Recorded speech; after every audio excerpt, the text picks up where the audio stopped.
What's up, geniuses? Welcome back to For the Record. I'm your host, Markman. We're still at home. We're still social distancing. We're still quarantined. We're not out of the woods yet.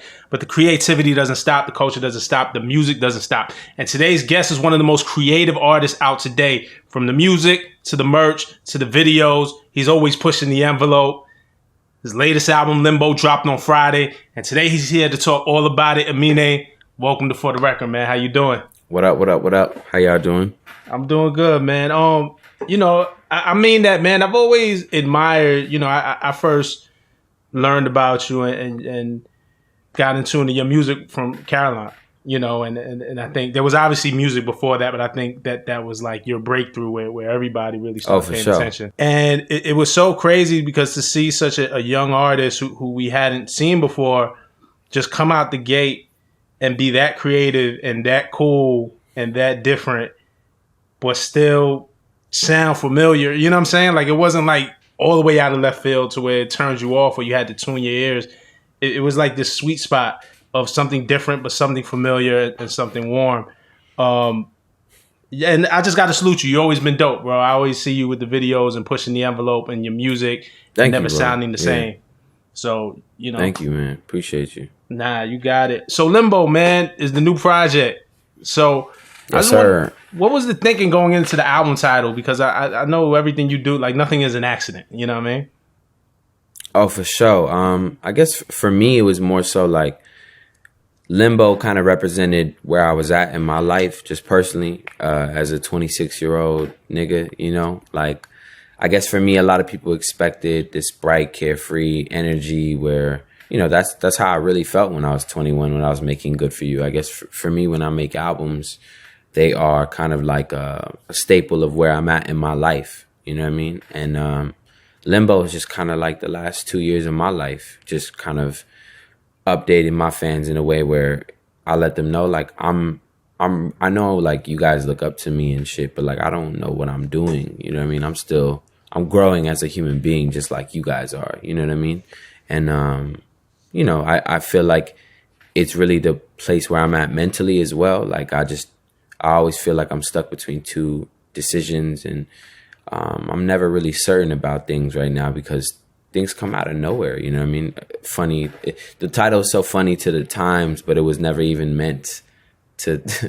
I know we're all in limbo, but it was never even meant to even talk about that. We've had that title for like a year and a half. So this kind of just happened randomly. That's dope, man. And I love interviews like this because, I'm going to be honest, I have a list of questions to ask you, and I thought about maybe the order the conversation would go. Yeah. And automatically, first question, you throw it off. So we throwing out the playbook because you just got my mind going. Reality is the last song on the album, right? Yeah, My Reality. Yeah, so My Reality, like, usually, too, for my favorite artists, I find like you learn the most about your favorite artist on the last song of the album. But that particular one was eye-opening to me because it kind of talked about your reality, but you also dove into the fantasy of what being a rapper was, or maybe what you thought it was going to be versus what it was. What was the biggest surprise for you that you had to maybe contend with since Good For You till now, that you was like, oh, this is not what I thought it was going to be? I mean, that's a good question.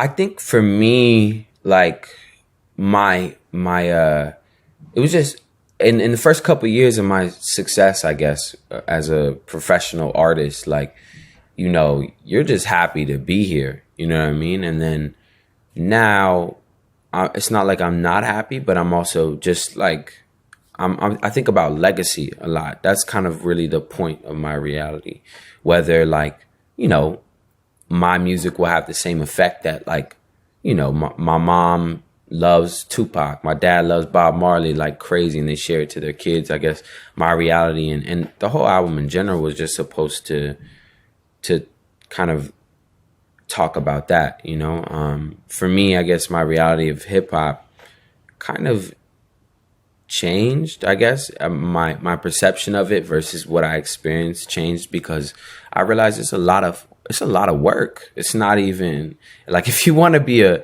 if you want to be a legitimate artist, bro, this shit is no game. You know what I mean? Unless you just here for the bread, like you can hire a creative director, you can help get someone to design your merch, and not really care, and you just get to sit back and chill. But you have to pay hella people. But for me, it was like, I care. You know what I mean? I really care about this. Like, it's like my child. Like, I care for it like it's a child of mine. So hip hop is just, the art form of it never changed for me. You know, it was just my perception of the work that was put in. It really challenged me. You know what I mean? At times, I want to break down and just say fuck it, you know, and not want to do none of this stuff because it's so much work and so stressing, and I miss families' birthdays, I miss family events, like. But you know, it comes with it. It's the life, you know, I chose. One of the dope lines and just the wordplay and the way you kind of tackle and the way you paint your picture. But on this song in particular, I'm stepping over and I'm skipping practice. AI when it comes to the checks. I'm like, taxes. Taxes. Can you talk about that, man? I remember one time, you know, even going back to like Kendrick, right? To Pimp a Butterfly, he had Wesley's theme, which is obviously the famous story of Wesley Snipes. And I remember interviewing Kendrick during that album run, and he talked about like, yo, nothing prepares you for something like taxes, right? And even in high school, we take geometry and algebra and calculus and all this stuff. Yeah.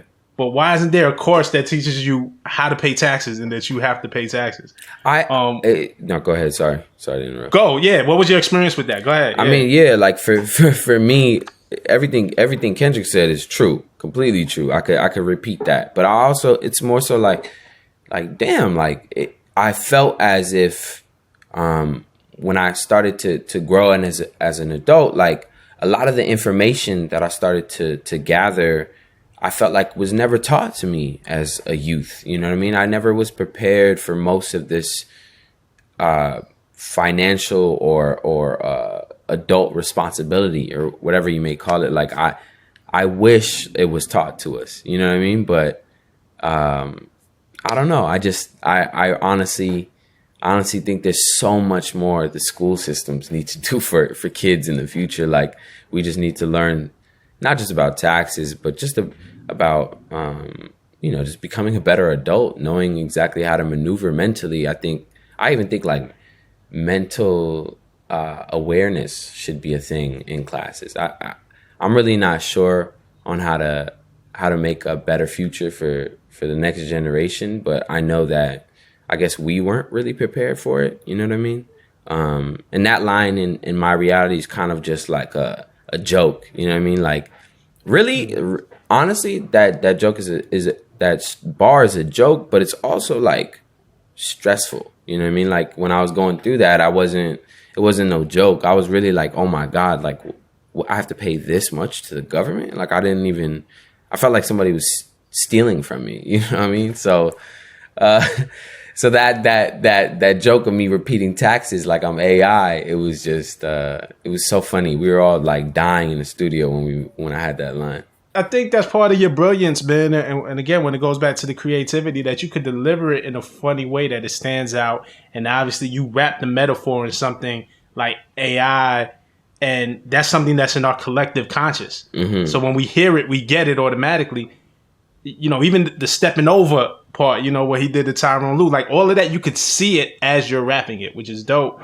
But then there's something very serious underneath. Yeah. And that duality, man, is like really, really why I appreciate you, man. Because you take the shit serious, but you make it fun too. It's not like a lecture. You know what I mean? Yeah, thank you. Yeah, I like my biggest thing when I make a song, there's tons of songs that didn't make this album. And a couple of those songs didn't make it because I felt like it was too preachy. You know what I mean? It was too like nose up high and I'm better than you type of language. And I always feel that that's not really helpful for the listener to understand what you're saying. You know what I mean? No one likes to feel like they're being bashed while listening to a song. Everyone likes to, you know, understand you in a more lighthearted way, but with a serious tone. Like those kind of metaphors always, you know, make me happy as an artist.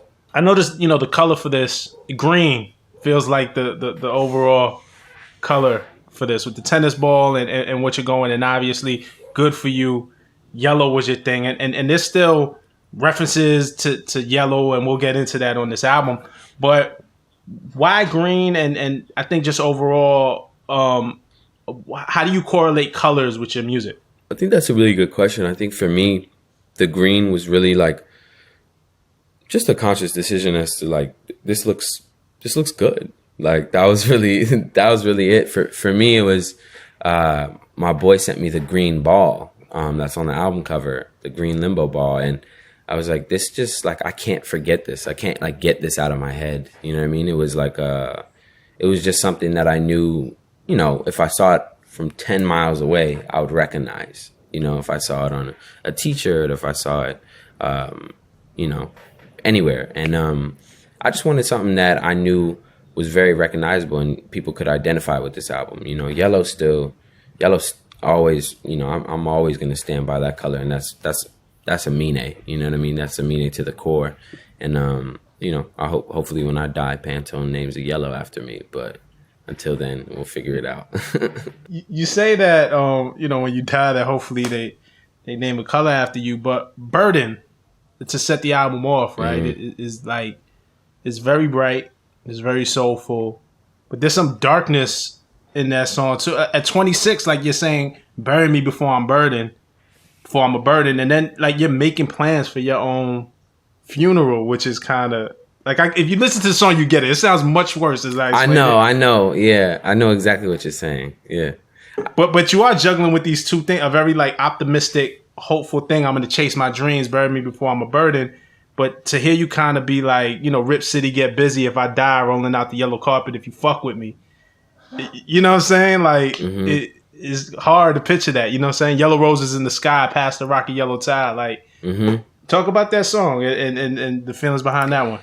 I mean, for me, like, I'm really, I'm just really proud of that song. You know what I mean? Like, Burden, I don't give a fuck if no one likes it or if everyone loves it. To me, like, it always hit somewhere in my heart for me personally, because it not only showed like, you know, I'm here to show niggas I could really rap, you know, and that like this is just, it shows you mentally where I've been at in my life for the past couple of years. You know what I mean? The lyric "Bury Me Before I'm a Burden" was written in a book of mine for like 2 years, you know what I mean? And I've tried it over different beats, and it always sounded whack, and it always didn't sound right. And I rewrote the verses for "Bury Me Before I'm a Burden" as a hook like 1,000,000 times, and it wasn't until I found the Burden like beat that's on the album that it felt right. And that conversation is to me talking about my funeral at the end of the first verse. It was just, I mean, I want people to know exactly, you know, like how I feel about my own death before I die. You know what I mean? I don't know how to explain it, but like Jay had this lyric, I think it was in the new shit he did with Jay Electronica, where he talks about like, don't be sharing like no emojis or shit when I die. And I thought that was so real, because I honestly would hate to see niggas putting crying emojis if I died. Like I want reflection. I want words. I want to know how much I meant to you. I want a celebration. I don't want anybody being sad. Like the first verse of Burden is almost like a celebration of some sorts. I know it sounds depressing, but it puts it into perspective. You know, yellow doves in the sky while Coldplay playing Yellow live. Like that's such like happiness to me. It's pure joy. Like that's how I want my funeral to be. I would never want you know, I would never want anybody moping around. Like I want it to be I want to be celebrated. You had said something to the effect of that you wanted to show people that or prove that you could really rap. Is that still a thing for you? Do you think people don't think you can rap? Because no, I hear you. It's proven. Yeah. I mean, I know people know I can rap, but it's more so like I'm trying to be not. I don't like people knowing I can rap doesn't just do it for me. You know what I mean? Like I'm trying to blow niggas' heads off. Like I want to be considered as a top rapper. Like I really, you know, I really care about my pen. I really sit here for days and rewrite verses especially for this album, because I want to be, you know, considered as a well-known rapper. You know what I mean? I don't want anybody to think this shit is phony or this shit is for the hits or this shit is for the whatever. But, you know, I really care about my craft and this album and the music of itself. So when I say I want niggas to know I could rap, like, it's more so I want them to know my pen game is crazy, you know? Nah, that's dope. And I like that. Like, for me, you know, and we interview a bunch of artists here at Genius and on this show. And the thing that excites me the most about speaking to artists is the ones who have the most intent. You know, like going to create with a purpose. Like, I think it just makes the art richer. Like, sometimes you could go off a vibe and that's cool. Like, there's nothing wrong with that either. But, you know, the thing that you're describing is like, that might be a lifelong mission. It kind of sounds like you may never reach that level. Like, you're setting a goal of greatness. And then once you achieve it, you're just going to put the bar another level higher so you can jump over it. Exactly. Like, I don't think there's never a time where I want to feel comfortable though. You know what I mean? Like, I don't care if I'm praised or whatever. Like, I always, in the back of my mind, there's always the devil on my shoulder telling me, nigga, you gonna lose it next year. You know what I mean? Like, and the angel on my left shoulder telling me, like, nah, you got this. And it's those two emotions, you know, coming in to the studio with me, where I have to, like, tune those guys out and really just focus on the music, you know? So that's just kind of mentally where my head's been at, you know? You're producing a lot, and you have been also with your man Pascal. Like, y'all work together. Talk about the production on this album, what y'all were trying to achieve, and kind of how you and your man work together. Yeah, man, Pascal's been my guy since day one. He executive produced Limbo with me. He executive produced 1.5 with me. We go through these beats for this album and this production in a very delicate way. You know, like Parker might have brought the Roots beat or he brought the Roots beat, and we kind of, you know, added additional production. He made the bulk of Roots, but we added, you know, little things to it because we knew it would just make the music higher and the caliber of it'll feel so much more like a real album when you do little instances. And Shimmy, Wanda, and Vinyls killed the beat, and Pascal and me just added, like, my vocals and some strings on the third verse just because, you know what I mean? Just because it sounded good. It's not like the song needed that. The song was already hard, but I think, like, additional production in little places that highlight lines and things like that really matter. You know what I mean? It goes a long way for me, especially as a musician. And I appreciate that when I hear that in someone else's song. You know, something that I only get to hear once, but it was so good that I want to just replay the whole song. You know what I mean? So I guess the production for us was really intense and rigorous, and we wanted to make sure we had, like, version 30 of every song. You know what I mean?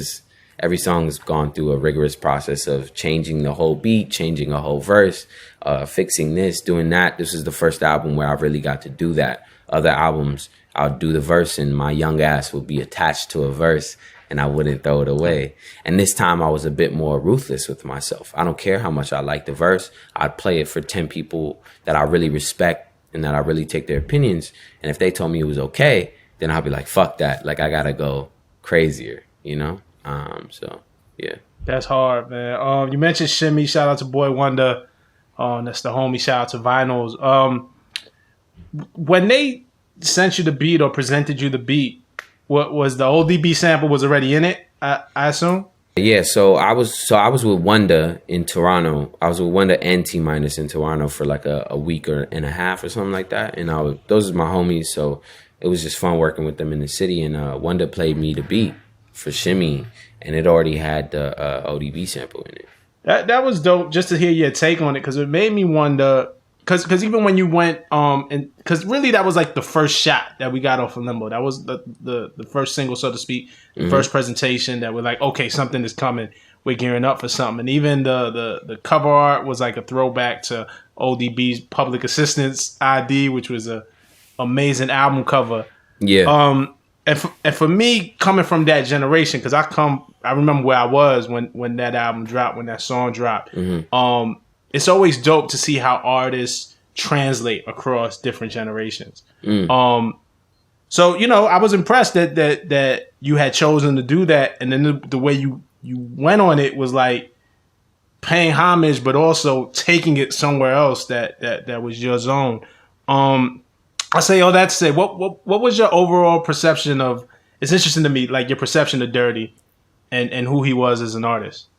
I think for me, it was like when I wanted that same feeling, I guess, for Limbo. Like as soon as the reason we picked Shimmy wasn't because we knew it was a hit single or anything like that. I picked Shimmy in order to make a statement, you know what I mean? In order to let niggas know I'm not playing, you know what I mean? Like at all. So, and I really feel like Shimmy did so much for me. And for me, ODB, whenever I see his music, that is the same attitude. Like there is no way you can't take that man not seriously. You know what I mean? It's just so confident and so cocky, and the hair even being messed, he don't give a fuck. And that was honestly the mood I wanted. You know what I mean? I'm 26, like I said, like I'm not here for the Instagram likes. I'm here for the music. I'm here for everything else other than the media of it, Right. Nah, that's dope, man. And honestly, because look, what happens when we're off Instagram and we're on to a new thing? Like the music is what's gonna last. Like, you know what I'm saying? Like everybody thought MySpace was gonna last forever. Nah, like the technology changes, but timeless music is something that means the most, I think. Yeah. You know what I mean? No, for sure. Exactly. Okay, so when you dropped Shimmy, it felt like we were on the road to getting something, and then the whole world got thrown into something serious. COVID came. And then when we really talk about what's going out there in the world, the continued attacks on black men, on black women, on non-binary, like the stress of the world, right? From all angles.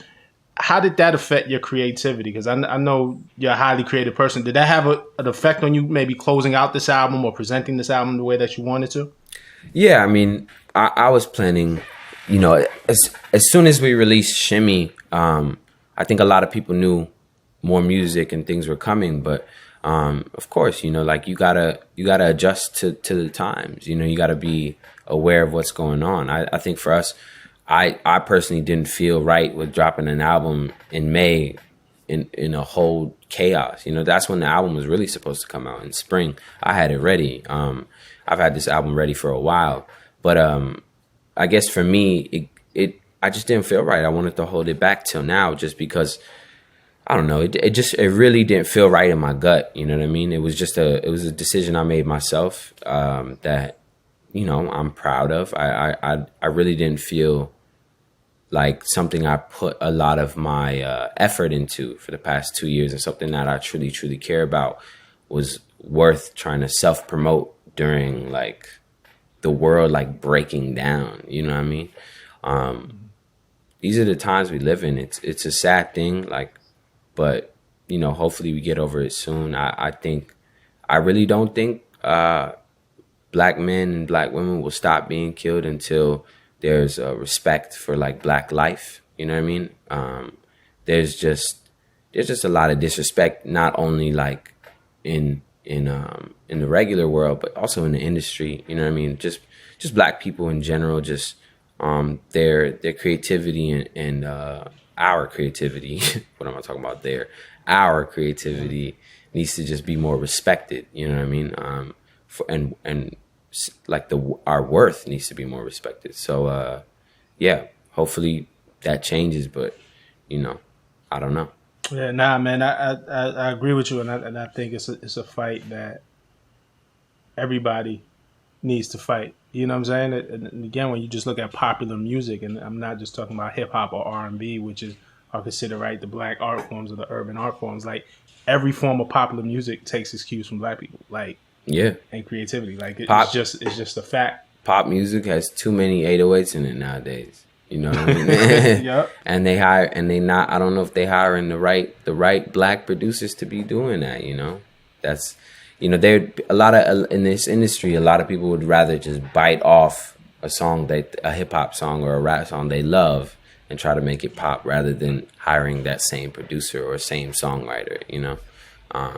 So and that of course is frustrating. Right, but and that's why, and I make it a point to salute you for just being creative. Like it's like I'm not gonna follow the status quo. or I'm gonna think outside the box. I'm gonna create a style. I'm gonna create something to aspire to. So I never want to gloss over that fact. On Woodlawn, you send a salute to Kobe, man, and I know that one. I know that one hurt. You got the tat you said on the song, right? Yeah, man, I got number 8 tatted on me the day I found out with my boy John. Like that shit, just like hurt. It hurt badly. It didn't even feel real, man. Like that's like a lot of niggas' second dad, you know what I mean? Especially if you used to hoop. Like I used to hoop crazy. Even though I wasn't like D1. I used like basketball was my life up until I was 18 and I really looked up to him. And that just made me like the Kobe skit that comes right after Woodlawn kind of just basically talks about what that feeling is like, losing somebody. It isn't about just their death, but you lose a lot of innocence because like I never really knew a world without Kobe. You know what I mean? Because I've known him known about him since I was like in diapers probably. So yeah, I mean, you just adjust to the times. Yeah, nah, man. It's definitely like a Woodlawn, and the whole thing is not about Kobe. It's that line. It's a dope song. Thank you, know what I'm saying? Thank you. Yeah. And it has that sentiment in it, though, which I think we all appreciate because we all kind of felt the same way. And listen, man, you wasn't D1, but, J. Cole out here giving guys hope. J. Cole, they say J. Cole trying to get a spot on the Hornets or something like that, man. It might not be too late. That would be crazy. Yeah, I mean, for going back to Woodlawn is just, it means so much to me, not because the shit is just hard. The song is one of the hardest ones on the album to me, but it also just touches on my neighborhood. That's Northeast Portland. That's a black neighborhood, and it has a lot of history. But it's also getting gentrified right now. So a lot of my friends who lived there with me growing up don't really live there anymore. So this is just something for all of my friends who have moved out of the city or are still on the outskirts of the city because of gentrification. And when they hear the song, they just get to turn up and really just reminisce on like 2012 when we was all mobbing, listening to Wonton Soup. That's hard, man. Shout out Lil B. Yeah. How'd you and Thug link up on Compensating? That was all quarterbacked by T Minus, man. T Minus is like my guy. So when we was in Toronto, I had finished the hook for Compensating and the bridge or whatever. I guess Compensating has like multiple hooks in it, so I don't know what to call the sections. But once I finished those parts, I had 2 verses on the song, 2 rap verses. But when I heard it, I was just like, I just really don't want to be the only rapper on this. Like this song needs a feature. And that was obvious since the day we made the song. But Minus was the one who was like, yo, like Thug just did a verse to this same beat a couple months ago. And I don't think he's going to use it. And he played me his rough version of his verse. And I was like, this shit is crazy. And it wasn't crazy just because the verse was so good, but it was crazy because it went perfect with the subject matter and Compensating. And once we pieced it together, we sent it to Thug's camp and they loved it. And now it's out and we just finished shooting the video. So I guess it's going to be out by the time this video comes out. But yeah, it's dropping this week. Because I just want people to know, you didn't throw Thug on just to throw it on. If the verse didn't fit, would you have put it on the song just to have a Thug feature? Like, that's a Thug feature. Yeah, I mean, I personally love Thug. Like, Thug is like one of my favorite rappers, period. Mm-hmm. But I also, Limbo for me meant a lot, So as a mixtape, I would throw, any verse that I liked. It didn't have to be so good. But Thug's verse was really good. Like, that wasn't no like throwaway verse from him. That was a good verse. And I knew that belonged. But yeah, I would never just put a random verse that was half-assed for no reason. You know what I mean? Everything was kind of done with intent for this album, and I think Thug's verse was crazy, so it really deserved to be put on that spotlight. And that's what I want to highlight too, man. Is that just that it fit. It was sort of the universe came around. That's God, man. That's definitely God. You talk about creating with intent. I saw an interview with you. Shout out to Preem. I think they did an interview with you where and I love this line where you just talked about the importance of a first line. Oh yeah, like really setting a verse off, setting a song off, and it made me think. It was like, oh, burden is like bury me before I'm a burden. Like that's a dope line. Or you love Rihanna but you ain't a savage. Like. Oh wow! Like yo, he really like none of this shit is accident. So just talk about your mindset and crafting the first line. I mean, I might hear a beat and I might do the flows for it for hours. You know what I mean? Like do random flows and it might be just complete mumbles, and I won't figure out the first line for a couple hours, or I might not figure out the first line for a couple months. You know what I mean? Like I think the first line is so important in a song because it basically is like, am I going to want to listen to the rest of this song? You know what I mean? After this first line. And for me, once you hear that first lyric, if you're not pulled in right away, then I don't know if I'm, you know what I mean? Like I've listened to songs where I hated the first verse, but the hook and the rest of the song was crazy. And then like a part of me just always wants to fucking skip, you know what I mean? Skip that part. And I wanted no skips on this album, you know what I mean? I wanted to pull you in on every song, whether it's R&B or sad or whatever it is. Like, even the beginning of Easy, the way the lyrics start for that are like one of my favorite songs on the album. It was one of my favorite first lines on the album. There's sort of a 3-song run in here because it all flows together, you know what I mean? But when you go from Mama to Becky and then even to Fetus, you know what I mean? Like, it's going down. But Mama, I want to start with Mama. As personal as Mama is, when creating it, did it ever cross your mind? Because I think there's some really great, and I think this song is really dope. There's some really great mother dedications in hip hop when you talk about, Dear Mama by Tupac, who, you said your mom listened to Pop when you was growing up. You even referenced it in the song. Or Hey Mama by Kanye, or Ghostface, All That I Got Is You. Like, there's some really great mother dedications. So when you're creating Mama, in addition to making something worthy for your mother, who you love dearly, I'm sure, are you thinking about these other songs that exist too, and where you have to take it or where the bar is? Yeah, for me, I guess when Mama, I had tried the Mama song on Good For You. I had tried the Mama song on 1.5, and they weren't right. You know what I mean? They either were not good enough, the verses was not sentiment enough, the beat wasn't right. So for me, this was the first time I felt like I made the right one. You know what I mean? I was like, this is it. Because I do think about all the other Mama songs, of course, but I'm also like, this just sounds so unique to me. Like, I do want to hear a crowd at a show. Like, as soon as I did Mama, that was a complete freestyle, and I did it on Father's Day, unfortunately. Because my high ass was high as a dog in the studio, and Pasquale like came in and played me the Mama beat and played me this very like emotional beat, and I was like, what are you doing to me? Like, I don't want to even be on this vibe right now.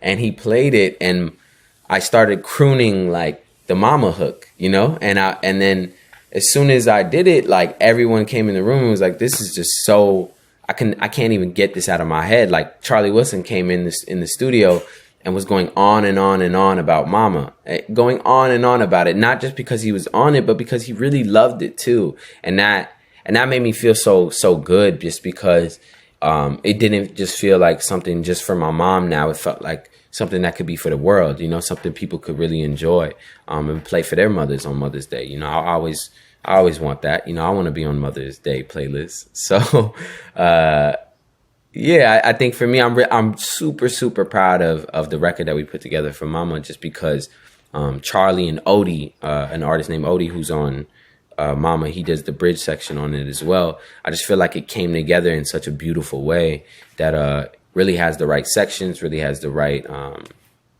intent. Nah, it's a really beautiful song. Now you're going to have to do one for your dad that you said it was on Father's Day, man. He probably going to be looking at you funny like, yo, where's mine? Yeah, but my dad been known, like, I love my mom so much. She's like my best friend, man. So He knows, he ain't gonna be salty. What was the genius line on there? I caught the genius line in passing. There's a genius shout out on Mama. Oh my God, yo, I forgot about that. Y'all, Genius has a shout out on Limbo. That's crazy. I did that. What do I say? Can you I say Etsa? Yeah, I say my mom's I thought name. It was shout to Essa. Shout out to Essa for the genius notations. I shout out Miss Bakala for the genius notations. So that's my mother's last name, and I just did that to fans to know who I'm talking about. I thought that was just hard. I was very, very happy when I wrote that bar, because I was like, that's just funny, because I know people are gonna day one fans are gonna wonder who the hell is Miss Bakala, you know what I mean? And that's my mom, So I just had that bar in there, and I was really happy with that. That's hard, man. That's super hard. We appreciate it too, man. It at least to be part of something that I remember when I was a kid and all my favorite rappers used to rap about the Source magazine, because that was the thing that you did. So I was like, oh shit, we kind of like the new Source magazine. You know what I'm saying? It's all right. Becky is an interesting song on multiple levels. So I get very excited about hearing concepts in hip hop, particularly, but all the songwriting, but in hip hop particularly, it's a genre that's been around. We've been around 40 years, and a lot of concepts get revisited. A song like Becky, I don't think I've quite heard somebody approach that. So it makes me think, again, it's the first line that draws you in. Mama said, "Don't ever bring a white girl home to me." Which is I think a lot of people's experiences. So what inspired the song? What was the birth and the seed of you creating the song? I guess for me, growing up in the Northwest, I saw a lot of racism. You know what I mean? Especially as a black kid growing up. Whether it was my white friends who I used to hang around in middle school, I got called the N-word multiple times. I got called a nigga like crazy in Oregon, and that wasn't even on some like racist shit. It was more on some funny shit. People thought that was like funny to say, around you, like a white guy walking up to you and saying that or some shit. And in middle school, that shook me up, because I thought that was weird, but I also didn't know that it was crazy. You know what I mean? Like the kid me in middle school didn't understand how racist Oregon was growing up. And I guess for me with Becky was more so, it's not about dating a white girl. You know what I mean? The song is not even about that. It's so much bigger than that. For me, it's about the racial tension growing up in Oregon and having to deal with that. First verse is basically about the black side, for me growing up in Portland. And then the second verse is about me being around white people in Oregon, really. Just people clenching their purses, people making me feel uncomfortable, people feeling like I don't belong. And Becky for me was just a really beautiful way in kind of putting that for people to understand. Fetus with Injury Reserve. What was the impetus for that song? Fetus, man, like, it's just something I'm really, really proud of. Not only because Parker from Injury Reserve killed that beat. It's like one of my favorite beats on the album. But just because like having IR on that song and just a part of that creative process, I know that the message of the song is really important. It's about basically like my future child and wanting to bring them into a world that I feel like is healthy and right, and when I'm ready. But I know the world is just always going to be fucked up. That's basically what Fetus is about. Just knowing that I want to bring a baby into this world, but look at where we are right now. Like, the world is horrible, and being able to make a song that's so important with IR means a lot to me personally, not because I'm just fans of them, but because them as a group are like one of my good friends, man, like best friends in hip hop. Like, those guys are really stand up guys. Like, I'll hang out with them and not make music. You get what I'm saying? Or not even talk music. When I hang out with them, it's like I'm hanging out with friends from Portland, Oregon, like just homies. And RP to Groggs, like he passed away recently, and that was just hard, man. Like he's just such a beautiful person, such a good soul, and like having him gone and not being able to, you know, hear the album out, it sucks. You know what I mean? Like that. It's just been a terrible year, bro. Like a terrible year. You know what I mean? So for me, being able to put Fetus on the album really meant a lot, because, you know, people deserve to hear, you know, Grog spit that verse. Nah, it's dope. And again, the perspective on it, you know, it's kind of dope for me to still listen to an album and gain perspective when you felt like you kind of heard it all. Yeah. You know what I'm saying? And there's a lot of that on this, man. So I appreciate you again for your creativity. I appreciate you for not settling. I appreciate you for pushing the envelope, because I think that's going to make hip hop last another 40 years. Yeah. I mean, it's definitely, you know, just trying to keep your head down and work. That's really the best way of putting it, you know, just because the internet always influences you. Like, there's so many times where I just want to be ignorant and just make ratchet shit, because I know the people gonna love that, and I know it'll get the most plays. But for me, you know, like the music on this album is so healing for me as a person, and mentally, it just makes me really proud, you know. So, right, yeah. And you got, like, you know, 1.5. I felt like we got like a few of those moments. Yeah. 1.5 was strictly to give me more time to work on this album, because it meant so much to me. I literally called it 1.5 because it wasn't the second album. I was like in Hawaii and I smoked for the first time. I hadn't smoked till I was 24 years old, man. Like, wow. I hit that blunt and everything changed. I was like, you know what? Let's put a pause on Limbo and let's reel it in. Let's make some ratchet shit and let's just have fun. And we kind of toured the world and it gave us so much. I'm so happy we did that, man. Like, because it really gave me the time to rewrite verses to make Limbo as good as I know it can be, you know? So yeah. Yeah, no, and that's dope too. And you know, I want to be clear, because we talk about the differences, and I mean, as an artist, there's dualities. There's sometimes like, yo, this is just what I'm in the mood to do. Like, and you know, if you look at even a guy like Jay-Z, the same guy who made 444, which is great, amazing, we love it, made Big Pimpin'. Like, I know, but man, like 444 definitely was kind of like a wake up call for me as a rapper. You know what I mean? Like, I heard a veteran spitting like he was a young 21-year-old learning about life. You know what I mean? Like, that album felt so humble to me, because it was talking about his life as if he isn't one of the most popular. Like, he doesn't have to talk about his personal life like that. So that, to me, was like, damn, like, if Jay can do that, I got to be able to do that, you know? Get in touch with myself and really be able to write songs that mean a lot to people. So, yeah, man, shout out to 444. That I've never met Jay-Z, but if I meet him, I'm going to just rant about how good 444 is, you know? That's dope, man. And then finally, man, before I let you go, man, over here at Genius, we are big fans of Issa Rae Insecure. Yes, sir. It was great to see Darnell. You know what I'm saying? You know, Darnell out here just swagging on him. I was definitely very, very happy to be in that, man. Issa just hit me to be in it, and shout out to her, man. Shout out to Insecure. They just got the Emmy nom. Like, it's a big deal. Like, I'm very, very happy for that show. Those people are like family.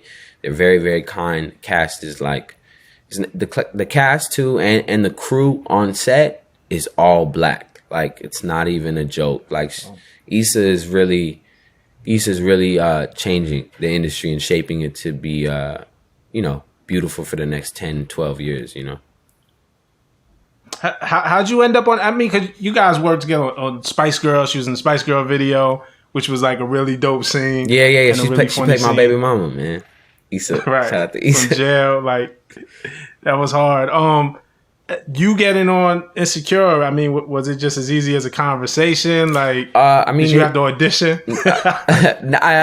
Issa, I didn't have to even audition, man. Shout out to Issa. Like, she gave me the chance that I was really excited to take. She just texted me and was just like, you know, we're writing, would you like to be in Insecure? And I was like, definitely, like, this, I would love to be in it. And I was really happy that that the writing team in general wrote a role for me that wasn't Aminé. You know, I got to play a real character, and it was my actual like acting debut. So I was really happy about that, and definitely trying to get into a lot more film stuff, and hopefully that happens soon.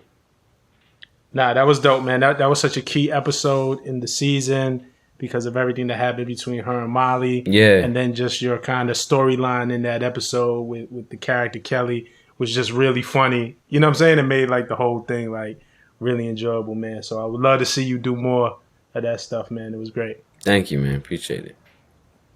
Cool. Well, yo, man, I'm glad that you took the time to sit with us, man. Limbo is a really dope album. To the audience out there, if y'all haven't checked it out, something's wrong with you. First of all, I know you're not doing nothing because you're not supposed to be doing nothing anyway. Exactly. Check out Limbo, man. Limbo out now, man. Limbo out now. Nah, super dope, man. And can't wait till we kick it in person, man. We done a lot of dope shit with you here at Genius, and love that you keep coming back. You know what I'm saying? And just want to keep spotlighting your art in all the different ways that we can. No, thank you, man. Shout out to Genius, for real. And then catch y'all next week, man. This is For the Record.